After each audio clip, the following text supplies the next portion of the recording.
Here we are at another Civil War week, and we're really excited. Disappointing weekend, especially Thursday. I thought we played well enough to win the game, and we came up short in overtime. Didn't play enough defense in overtime. We scored enough points, didn't play enough defense. And then Sunday, we just weren't where we needed to be to play against the number 2 ranked team in the country. And I think you guys probably heard I took the blame for that. And we need to be more excited and more locked in when you're playing a team that good. And it's just nice that we have another shot at them at the end of the season. But moving forward, we're really looking forward to the Civil War this weekend. Another opportunity to sort of move up the standings. As I've said before, all of these games are winnable, even the ones on the road. But this is going to be a tough one. They've got a lot to play for. We've got a lot to play for. So should be an exciting matchup.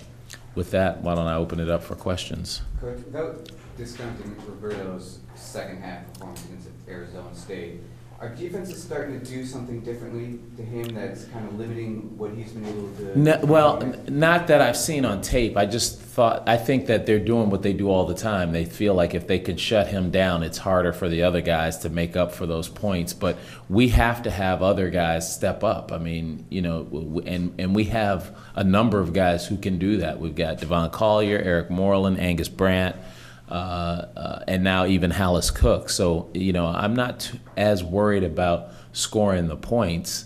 If we play well as a team, which I don't think we've played particularly well, even though we've won some games, we should have a better showing than and it should be irrespective of what Roberto's points are. I mean, we need him to score, but we can't rely on him to score all the time. Other guys have to step up. Craig, I wanted to ask you a question, not specifically about the Civil War, but with what happened with Marcus Smart at Texas Tech. Right. An incident, I guess, at the Oregon game at ASU. Right. Do you address this with your team, and do you talk to players about how to handle this? And is there something, in your opinion, where fans, is there a point where this is crossing the line as far as fans' accountability? Right. Well, the first part of that question is we talk about that kind of, we talk about those kinds of things all the time when we can, and we use events like the Marcus Smart event and the Arizona State event to remind our guys of what kind of microscope they're under. And what I have said to my players is, if anything like that happens that is just absolutely obnoxious or excessive or, use any of the adjectives that you could use for an offensive act, just don't act out. Just come to me or somebody on the staff and let us try and deal with it. But in the heat of the moment, I'm sure that's pretty hard to do. We've been fortunate. We haven't had to deal with that. But in this day and age of, everybody gets to say everything to you if you're on social media, you have to learn how to keep your cool. The second part of it is we can't control the fans. I mean, we're living in a society where people are saying and doing a lot of what they want more often.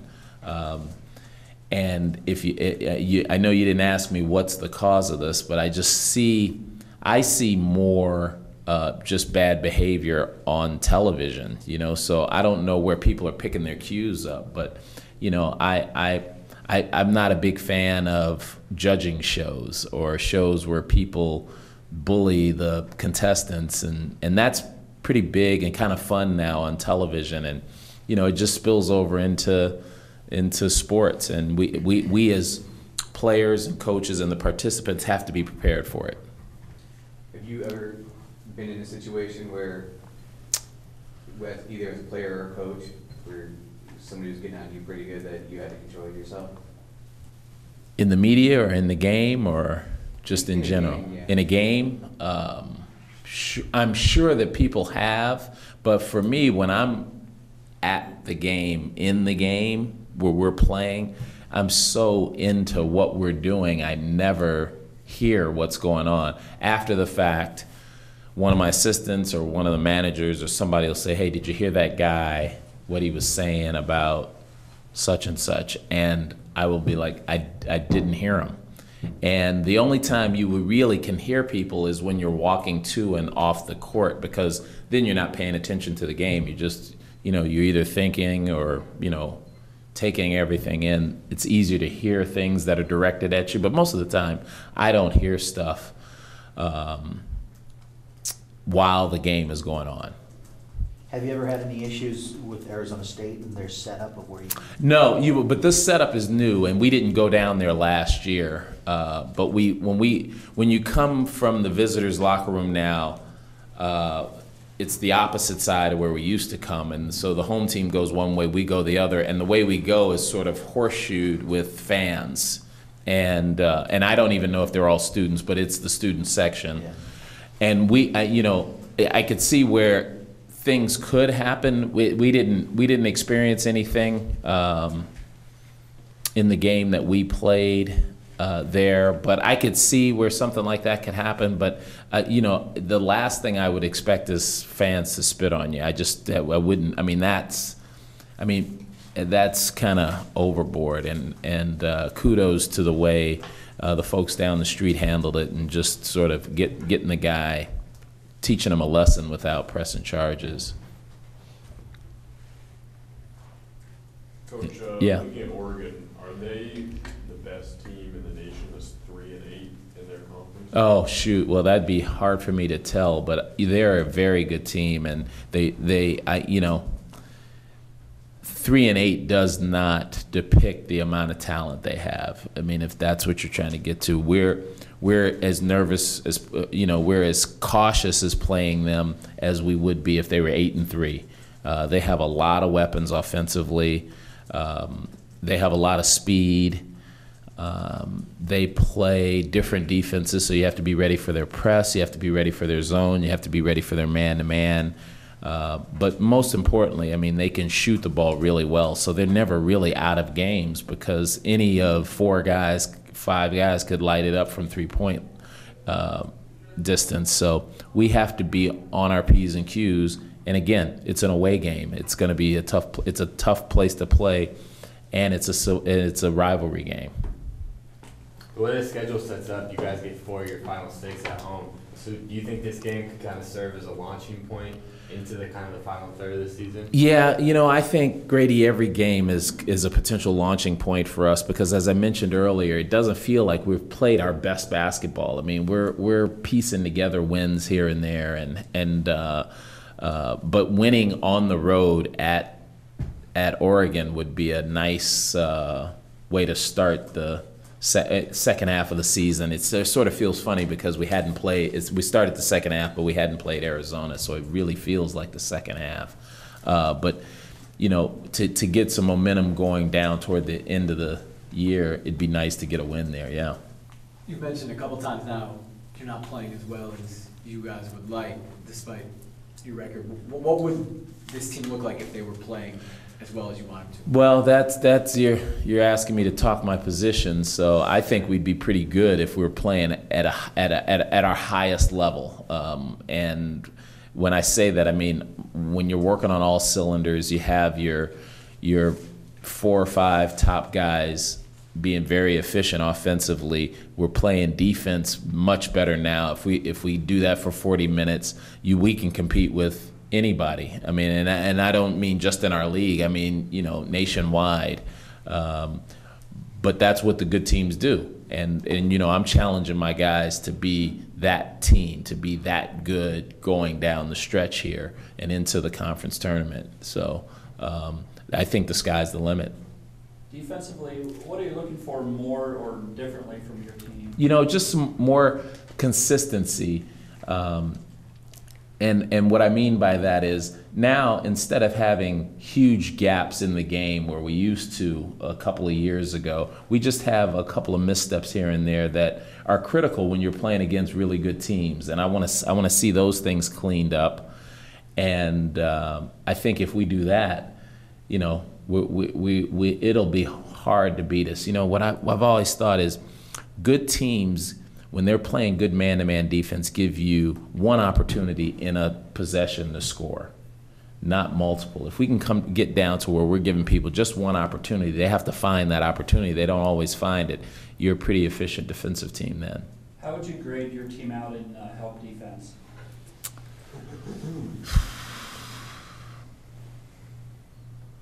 60% of the time, I'd give us a B.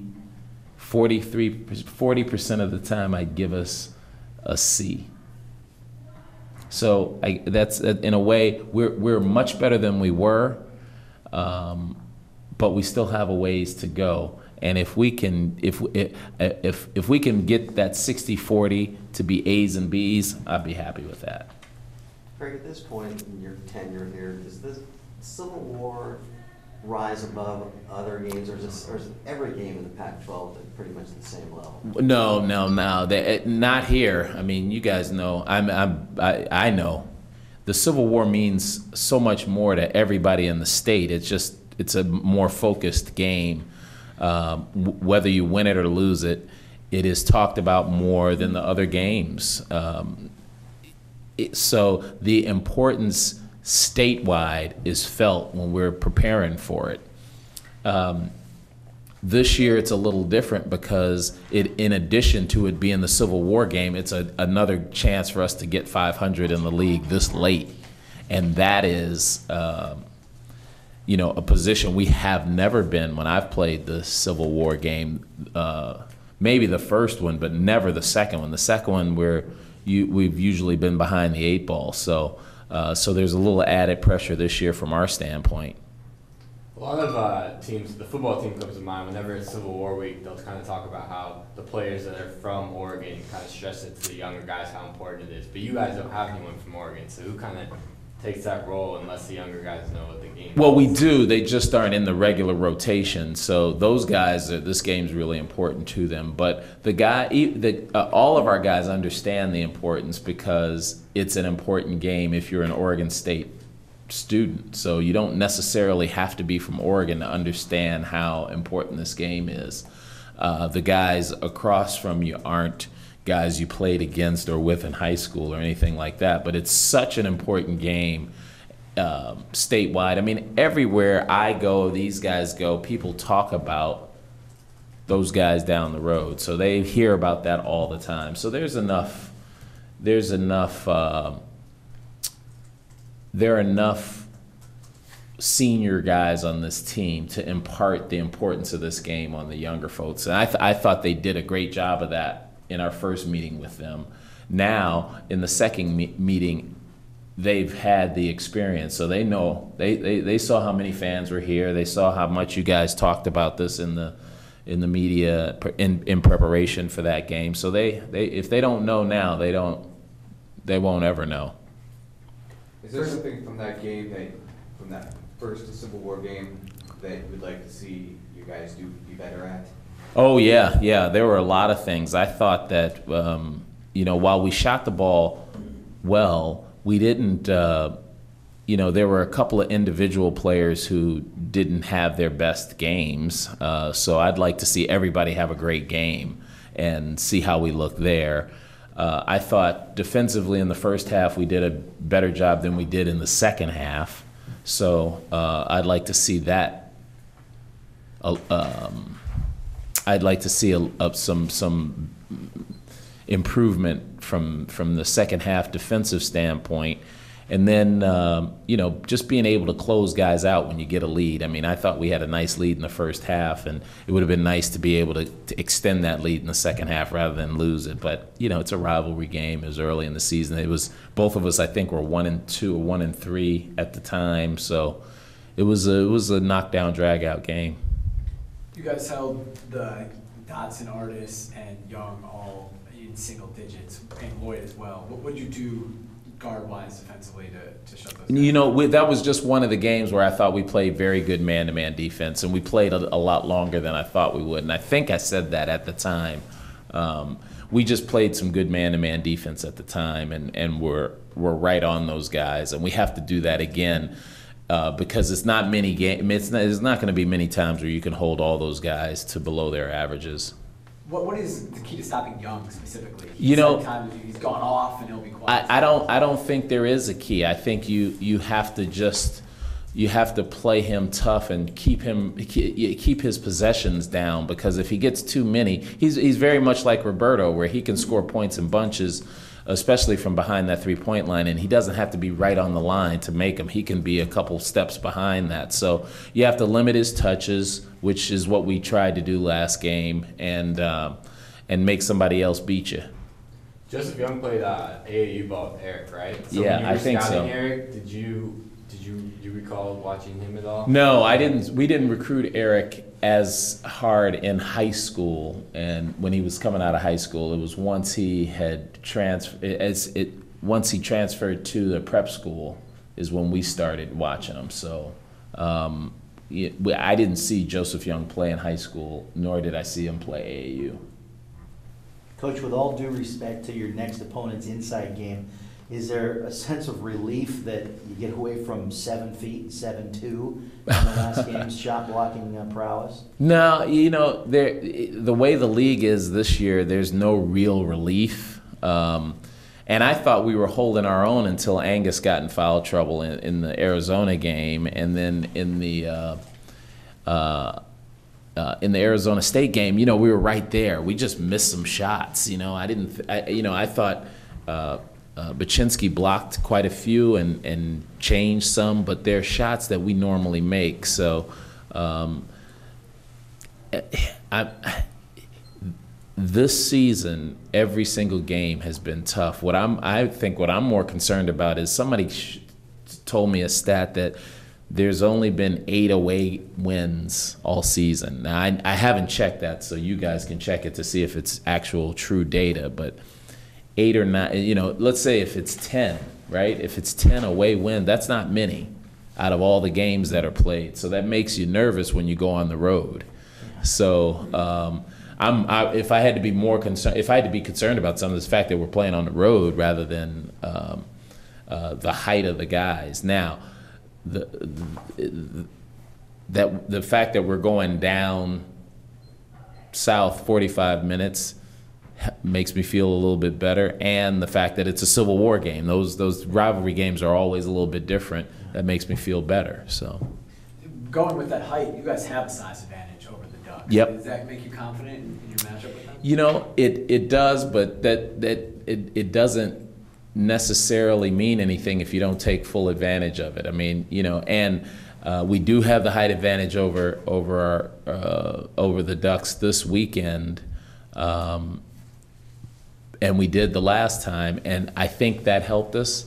I'm sure they're going to make some adjustments, so it'll be interesting to see what they do. But, your height advantage is only an advantage if you use it, and we have to make sure we use it. They've had some success pressing in second halves of games. They don't do it all the time. But Right. Are you guys working on dealing with that pressure this week? Well, we did in the last game, and we will this week, and that's a big part of their game plan, and especially when they get behind. I mean, they were down, I think, 19 or 20 this past weekend, and came back using that press. So it's very potent, and you have to be ready for it.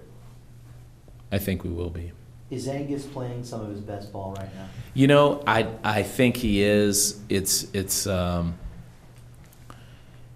I haven't seen him play this well since before the surgery, so it's been a while. It's been a whole year for me to compare it, and I haven't really gone back and looked at tapes looking for that. But what I like is that he looks and feels as confident as I've ever seen him, especially since the surgery. I mean, since the surgery, he looks like his old self. Now, when he's in a game with a guy like Caleb Terzuski, who I think is going to be in the NBA someday, and he can score on him down low and bring him outside, hit a couple of threes, get a couple of rebounds, and be in foul trouble and have 9 points in 5 minutes, that makes me feel pretty good if we can keep him out of foul trouble. Roberto hasn't shot well in 2 out of the last 3 games. How have you seen him respond to adversity in his time here? He's, I've said this many times about Roberto. he would forego all of the personal accolades to win games, to win more games. So and that hasn't changed. I mean, he is a true team player, and so I know it's disappointing that he hasn't been able to help the team as much, but when you watch him play, he spent a lot of time in the first part of that Arizona game setting other guys up, and he's just going to have to do more of that. It's hard being the leading scorer in a conference. Everybody's going to try and shut you down. That's what we do. We try and shut the guys down who are at the top of the scoring charts because it gives you a better chance to win games. And fortunately for us, Roberto's got a lot of skill in doing other things that can help us win. He can rebound, he can assist, and more importantly, of late, he's been defending the other team's best guy and doing a pretty good job on it. I mean, Nick Johnson wasn't really the guy who killed us. And in the game before, he was guarding Marshall. And in the first half, he didn't have many. He got hot in the second half and really in the overtime. And then before that game, who did we play before Arizona State? UCLA, Jordan Adams. So he was guarding Jordan Adams, and he didn't hit a field goal. So there's a lot of ways. Has that really been a point of emphasis for him? I mean, is that something he spent a lot of the offseason working on? Well, you can't spend a lot of time in the offseason working on defense because you'd have to have, 9 other guys to work out with you. I think he has made it a point of emphasis for the last couple of years because he knew that was a weak spot for him. He wasn't our best defender, and and I think his focus was let me work harder on defense because my overall abilities will help me be a better defender. Do you think he embraces his opportunity when you match him up with guys like Yes, Nick I do. Johnson? I do. I think his competitive nature comes out, and it helps him on defense when we put him against somebody who is considered one of the other team's bigger threats. Alice, I think he only lost maybe 2 games in high school. How do you see him responding to losses this season, especially maybe like this past weekend when you guys had 2 losses? I mean, how does he respond to those losses, and how does he take those? Yeah, well, I think most of these players in high school have won way more games than they've lost. Otherwise, they wouldn't be good enough to play here, probably. And he's been like all the others. You sort of adjust to the fact that this is college. It's different. There's a lot of good players. And although these guys have played a lot of high school games, they've played even more AAU games. So it's not his first taste of losing. It's not like he's never lost a game. So he handles it very well.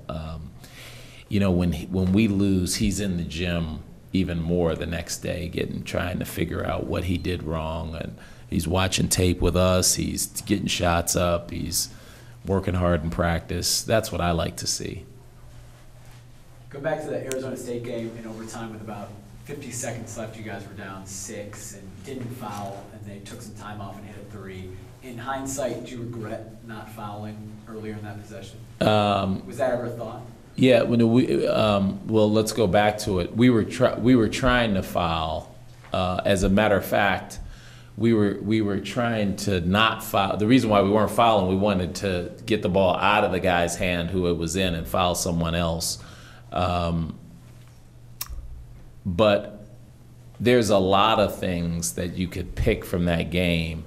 The not fouling with that time, didn't work out. I would have much rather have made a couple of more layups in regulation and won the game. So, I'm not nitpicking the guys on not fouling right away. And when you're away and the crowd's loud and you're trying to tell guys to foul, not everybody knows which guy to foul. So, that in hindsight, that doesn't bother me as much as some of the missed opportunities we had earlier in the game. That's the kind of stuff where when you're on the road, you want to win those plays so that you can win the game. There was one play that really sticks out. We 5 seconds left on the shot clock. We get them to take a bad shot, and then we don't get the rebound.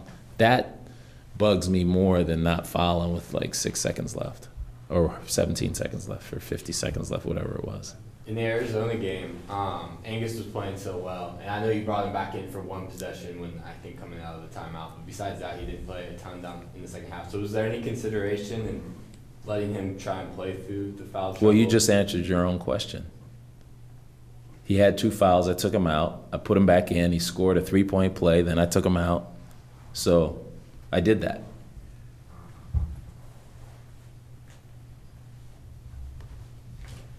It's good. Good. Anything else? Thanks, Greg. All right.